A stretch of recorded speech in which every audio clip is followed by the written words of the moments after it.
Welcome to episode 4 of Black Tower Tales, where we're following the Shadow Cloak family, Nick's Shadow Cloak and Wiggins' Shadow Cloak. Last time, what happened is Wiggins was trapped by some bounty hunters. He was tied to a tree, and it was so early evening, and Nix came along and rescued him after a brief combat and then an intimidation of one of the bounty hunters. And last we saw them, they had escaped off into the night.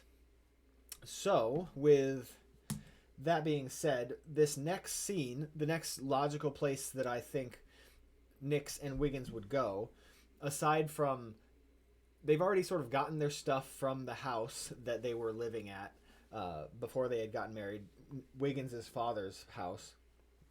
And I'm going to say that Nix probably went back there and collected the last bit of the stuff that maybe they weren't able to get, just a little bit more, being really brief, and probably checking in with Wiggins' father. But now we know that the reason that the bounty hunters were going after Nix is because of a heist that she had performed in the sort of recent past. And the place that I think this next scene is going to go is that she's checking in and thinking that they need to skip town. And so what they're going to do is they're going to go to wherever she's stashed the loot, the money, the whatever it is that she has from that heist, and then take that along with them, along with their personal items and equipment. And that's the scene that we're setting up here, where Nix and Wiggins, I'm going to say that Wiggins didn't even know where the stash is. So basically he's been following her to this location. But that's the expected scene. But what we want to see is if there's a scene that interrupts or alters this scene. So we're at Chaos 4, and we're looking for 4 or less, and we'll see what happens. 5. So we know we don't have any sort of scene. So Nix and Wiggins roll up to the location of her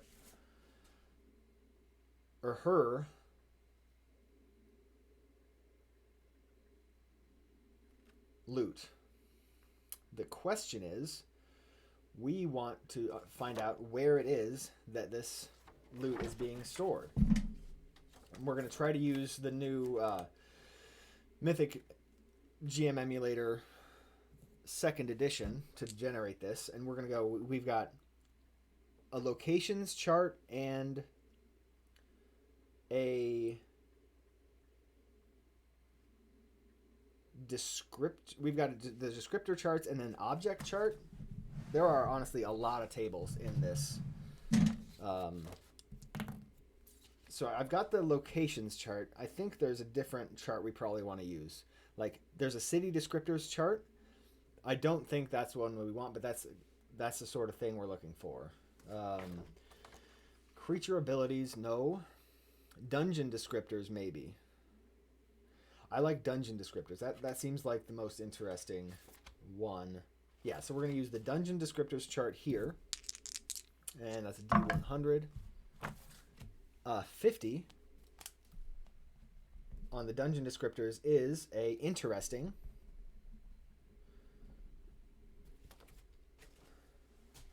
And then on the locations chart here, it's going to be a 71, which translates into a portal. Interesting portal. So what that says to me is it's a place with an interesting portal, which the first thing that comes to mind is a cave. But what makes the cave interesting? I'm thinking it's not just a cave. It's a cave that is like up in the air somehow. It's like on a cliff face. So that's the thing that I'm focusing on here, is that what they need to do is it's not just that it's out of the way and hidden. It's also in this cave that's up on, maybe, let's say, Let's do a D100 to see how high up it is. Like, or we'll ask the fate chart. That's a better way to do it. Is the cave like super high up, or is it just like sort of elevated? And this is a 50-50 chaos factor 4. It's 24, so that's under 35. So yes, the cave is pretty high up. So it's going to be a difficult thing for them to get up to it. In fact, you know, Wiggins actually isn't very good at dexterity things, at climbing. Like, he's not good at strength or dexterity. So this is actually something that I think Nyx is going to go climb up by herself. And this, I think, arguably, we could say that she also stopped by and grabbed some climbing gear at the location, or at the house that they were staying at her Wiggins' father's house. So the scene that we come up again is Nyx and Wiggins at the cave, at the base of the cliff that the cave is up. And you know, they're trying to get out of town pretty quickly here. It's still the middle of the night, so she's gonna be climbing up the side of this cliff in the darkness. I'm thinking Wiggins is gonna try to cast a spell, so while in order to give her some light to be able to climb up the cliff, to give her some assistance. So what's gonna happen is Wiggins doesn't have his wand even. So this is something that's going to be actually very difficult. And the question is, it's going to be hard for him to do this casting. And because he doesn't have his spellbook even. That's one of the things when the bounty hunters still have his both his wand and his spellbook. So I'm going to say he's going to need to get at least 1 heart for success and to do these checks. But he's only going to have, I'm going to say, D4 rounds in order to get that. 3 rounds. So he's got 3 rounds to get 1 heart before she's basically all set with her climbing stuff and ready to go. And they don't want to, their time is of the essence. They want to skip town as soon as they can. So Wiggins comes along and does his check for casting this light spell on a piece of her gear that will give her the ability to see while she's climbing. So we've got 3 rounds. He's got 3 checks. This is going to be hard, so it's going to be target 14. So he's got a 10 plus 2. That's a 12. So that doesn't even give him a success. So that's 1 round down. The next round, he's going to try again. A 15. So he does get a success. And honestly, this is because he doesn't have even a tool. He's just trying to cast with raw magic and his knowledge of that kind of stuff. He doesn't get a magic effort or a weapon effort. He's just going to do a basic effort. So 2. So that's 2 out of 10. This isn't looking very good for him. He basically would need to get a crit here and get a good ultimate roll. No, and definitely with a 1. With a 1, she's fastening on the last of her climbing gear. And he sort of he thinks he has something. He thinks he's getting there, but then all the magic that he's trying to cast just sort of breaks or fizzles out, and it all just returns to 0 basically, and he's not able to do anything to help her. And honestly, the question I have for the Mythic generator is, do they have some sort of torch or some sort of thing that she could use while climbing? Like, I'm thinking it's unlikely that this is going to be the case, because how often are you going to be climbing in the dark? But then again, who knows? Like, she's going to need her hands. She's not going to be able to hold a torch. So I think this is unlikely. I'm not willing to say it's very unlikely. I think it's unlikely. So we've got a 25% chance that there's some sort of thing to give her a little bit of light. And that's a 22. So yes. You know, I'm going to say that, like, no, I think it's nighttime. I don't think that they get. I think I'm going to overrule my question, because I think really I was trying to make up for the fact that Wiggins didn't pass his checks to give her some sort of light. So I think she's going to be climbing, and it's going to be difficult. The thing that it's going to determine is basically how long it takes her to get up and down with the gear. So what we're going to do is it's going to be a one heart task for her to be climbing, and she's going to get weapon effort because she has these climbing tools. But the question is, how many rounds is it going to take? So we're basically going to count rounds. The longer it takes, the more likely it is that the bounty hunters catch up to them, or some sort of random event happens. And in fact, after the third round, I'm going to start rolling random event type dice to see if something happens. So she's all strapped in and ready to go, and she starts climbing. She gets a +2 to her dex, and it's difficulty 14 because target is 11, and this is difficult because it's dark in the middle of the night. So she rolls a 17 + 2 is an 19, and so 5. Holy crap, that's actually halfway. So she actually, round 2 is a 4. That is a second round of failure, or second round. The third round, 16, 18. And actually, she gets a +1 on her weapon effort, so that's actually a 6 we got last time. That was my bad. And now that's a 3, so she's up to 9. So she's just getting up there. That was 3 rounds, and now here's the 4th round, a 6. And with that, we're gonna start doing a D8. If we get an 8, we're gonna get a random event. And 16. So there's the 4th round or 5th round. On the 5th round, she gets her a 6, a 7. She fills up the heart and makes it up the cliff, but she did take a little bit. She did take some time, so she didn't get up there pretty quickly. The question we have is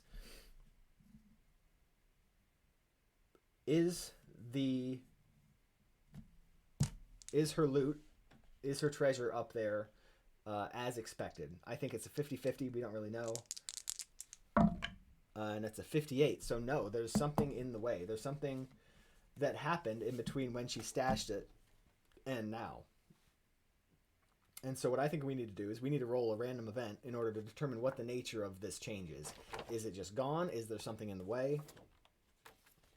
So I'm going to use these action and descriptor tables.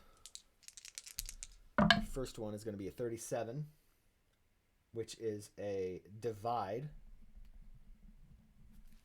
And then the descriptor table, 11. Divide carefully.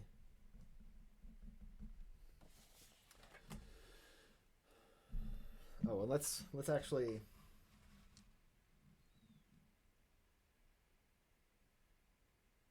Yeah, we need to choose an event focus. 74. So that's going to be a PC negative.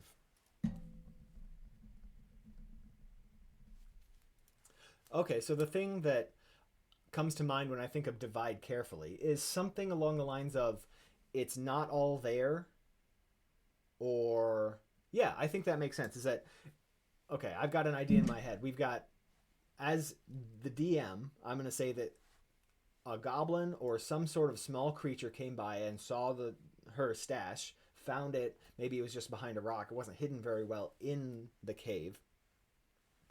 But this is a small creature that can't carry very much. Maybe it didn't have a bag, and it wasn't able, or maybe there was just too much in the bag for it to be able to get out. So what I'm thinking is some percentage of the loot is just gone. Like when she gets up there and looks at she's finally able to light up a torch because she's not climbing anymore. So she gets up there and goes in the cave, and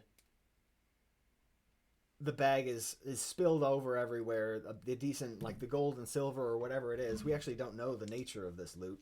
But I'm going to say that the percentage here is the percentage between 25 and 75% of the loot that's just gone. So I'm going to say that there's a certain amount. It's still going to be there. Actually, no.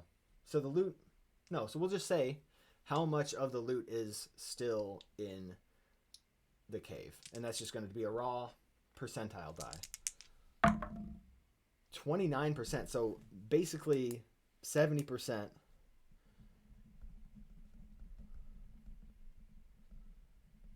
of the loot has been taken. And that says to me that the loot was something small. I'm going to use a descriptor roll to find out what the nature of this loot was. 18. It's dark loot. So that says to me that it's like dark. I think a good thing that would be dark is like a really blood red garnet. So I think some of the loot, a good portion of the loot that she had was like gemstones and dark blue sapphires even. And so when she gets up there, she sees that her bag, she had this bag of sapphires and garnets and gemstones that she acquired somehow, that she was being hunted for by the bounty hunters. And now she finds that most of that loot is just gone. So she takes the loot and throws the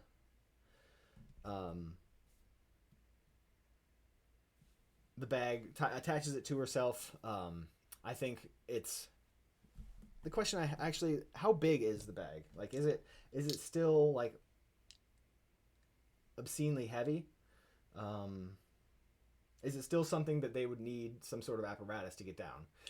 My question is, can she carry the bag down safely by herself? I think it's 50-50, so 35. 39, so no. So the bag is still relatively heavy, even though most of it's gone. So she's going to take part of the rope that she has and lower the bag down to Wiggins. And then I think, I think she's going to climb down, but she's already got her pitons, and I'm just going to give her a roll to see if she gets down. She's sort of accustomed to climbing now. It's not going to be as hard for her to get down as it was to get up. So it's just target 11 plus 2. Oh, yeah, so she gets down relatively easy. Now that she's not hiding anything up there, I think there's this aspect of she can just leave that stuff up. They're in a hurry. Pitons and rope are pretty cheap. It's not a big deal. They can get a move on. And I think that's the end of the scene. We learned a little bit. We found out the nature of her, the stuff she stole. We found out where it was hidden, and I think,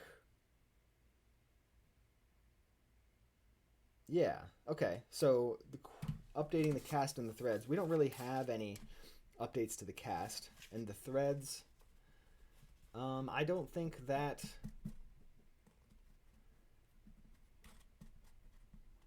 No, I don't think there are any significant updates to the threads. I was thinking of adding like the gemstones or something like that. But now they have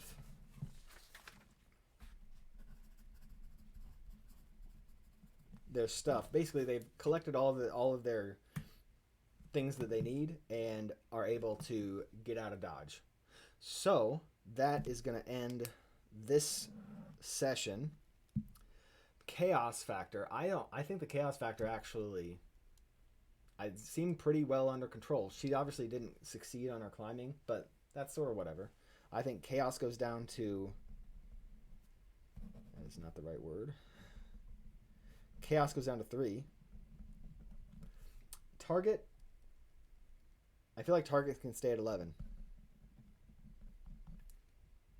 And that is going to be the end of scene 4.